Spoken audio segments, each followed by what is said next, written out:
This is Hollywood. Your pal Matias Bombal with you, and we offer something for children of all ages, the newest release from Walt Disney, Planes. The story of Dusty Crophopper, voiced by Dane Cook, a little crop duster that sees himself the racing champion of the air and embarks on his adventure to win a big air race against some seasoned professionals.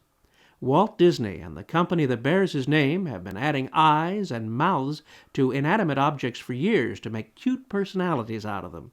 Even the villains are cute. This picture offers voice work to some well-deserving talents, such as Stacy Keach, John Cleese, Val Kilmer, Julia Louis-Dreyfus, and television announcer Brent Musburger. The animated planes of all types and nations that undertake the round-the-world race are well-voiced and a lot of fun. It's a longer race than featured in Those Magnificent Men in Their Flying Machines, or How I Flew from London to Paris in 25 hours and 11 minutes, which you may remember from 1965. Would you believe it's not the first time Disney has taken up the subject of aircraft in animation? In 1942, Disney released a fun tour of South American countries in animated form, Saludos Amigos, which featured, in its episodic stories, a little story about Pedro, the little mail plane that must endure a great struggle in crossing the Andes from Chile to Argentina. Many of his adventures mirror similar situations found in the new release, Planes.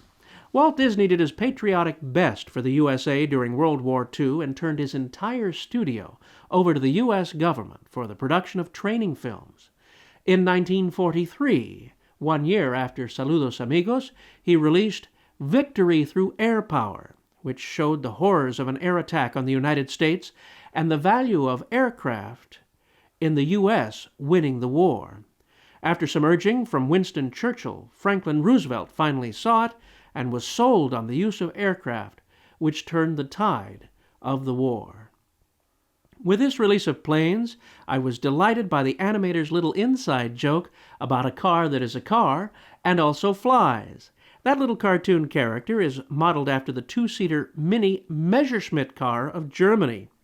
Cars were all the Messerschmitt Company was allowed to make after World War II, for during the war they made the most advanced planes of all, the feared and admired Messerschmitt fighter planes. Whilst we're talking about the German influence in flight, the Disney folks missed a great opportunity to work in a rigid dirigible into the section of the story that plays in Germany. There should have been a Zeppelin. They got slightly close, though. There's a non-rigid blimp covering the race.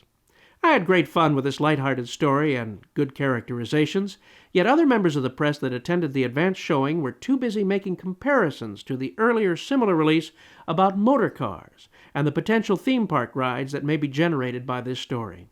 I think they're all missing out on the simple fun this release has to offer children of all ages. I liked it. You might like it too. This is your pal Matias Bombal bidding you a fond farewell.